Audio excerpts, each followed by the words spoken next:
guys, ngayon nga ay Good Friday. At ito nga ang makaganapan ngayong mahal na araw na Good Friday. Kami nga ay sumama dito sa Station of the Cross dito sa aming parokya. At ayan nga guys, ngayong umaga ay napakaraming tao nga kasama. At kasama ko nga rin dito si Ryan at si Mama at si Kelvin.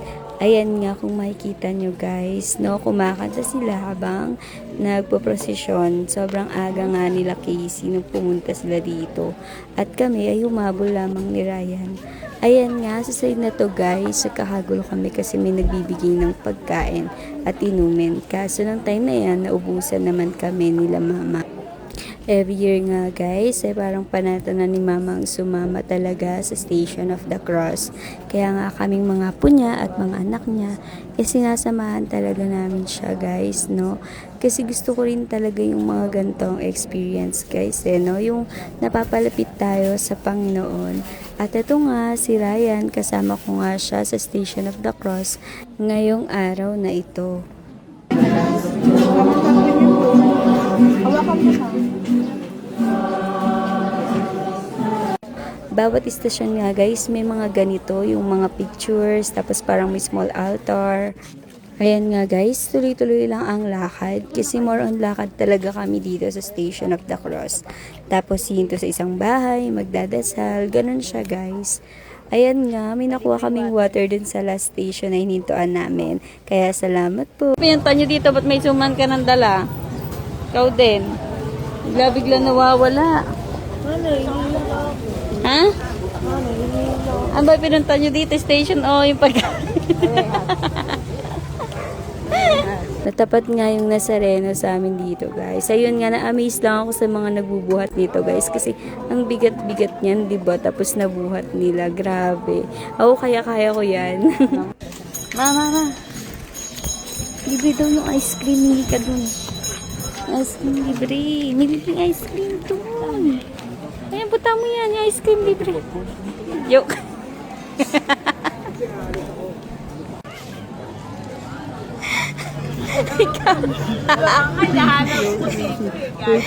Ikaw ma? Ikaw ma, pinunta mo talaga dito, Station of the Food eh. Sabi mo, Station of the Cross. Pag may pagkain, takbo ka ng takbo. Anong tawo?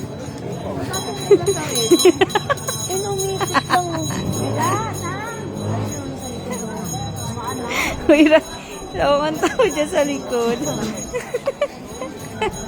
Station of the Food po yung pinuntahan talaga ni Linda.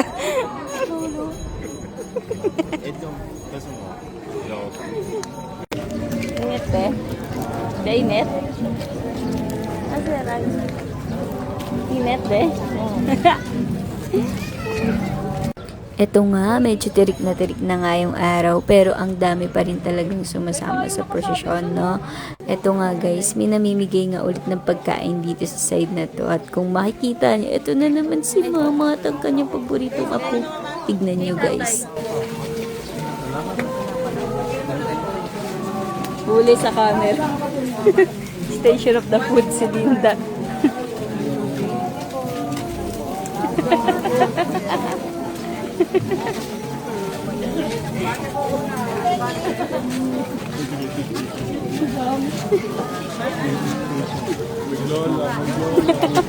Station. Tiba-tiba kayo ni nanay, may suman kayo kanina. Kita-kita kayo sa camera ng dalawa.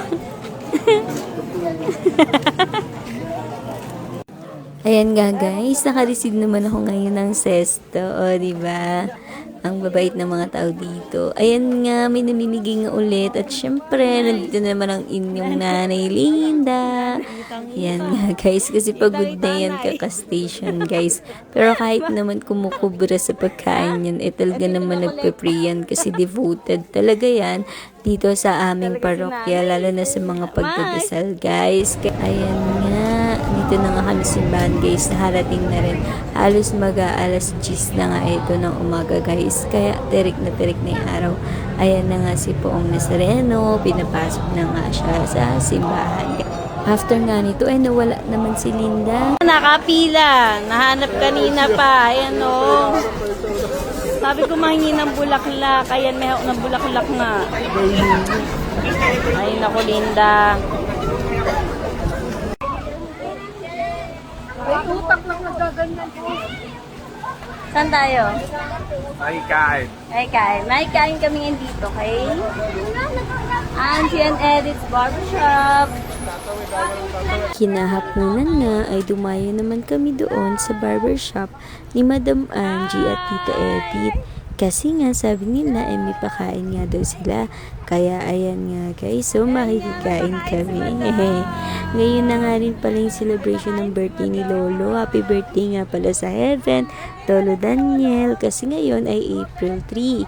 At ayun nga, kasabay na rin sa pagpapakain na tita. Yun nga yung birthday ni Lolo Daniel. Ayan nga guys, ang sasarap ng mga pagkain na inanda nila. May sopas, meron ditong hotdog, may sumalamig, may biko, may coffee jelly, at meron ding miswa guys. Ayan nga, tuwan-tuwang mga kids. Siyempre, tuwan-tuwa din ako kasi yan nga, masarap yung food eh. Thank you po Madam Angie at saka Tita Edith sa pagpapakain po sa amin guys. Ayan, nakapila na nga rin si Mama Linda, pati yung ibang mga tita ko. Ayan nga po kami guys, no? Naghihintay lang kami kasi inuuna po yung mga bata. At yan nga, napakabuti nga nila Tita Angie kasi open talaga sila kung sino yung mapadaan. Kahit yung mga batang naglalaro lang eh, talagang pinakain nga nila. Grabe no guys, penitensya na ata ito nila tita eh. Na every year kasi, every Good Friday talaga. Ganito talaga sila guys. Nagpapakain talaga sila, kaya dayuhin nyo to every Good Friday. Joke lang guys. Ayun nga, isa lang ang masasabi ko guys. Ang sarap talaga ng niluto nila Tita Edith. Lalo na yung sopa. So, kita nyo yan. Tapos ayan o. Pag sinandok, punong-puno pa. Ayun nga, salamat ulit Tita Angie, Tita Edith, no? Sa pagpapakain po sa amin, napagdayoan namin. Thank you po. Na-enjoy po talaga ni Ryan. Tingnan niyo po yung itsura niya. Ayun, may pa-hotdog pa nga guys. Thank you po ulit. Ayan nga si Rayo.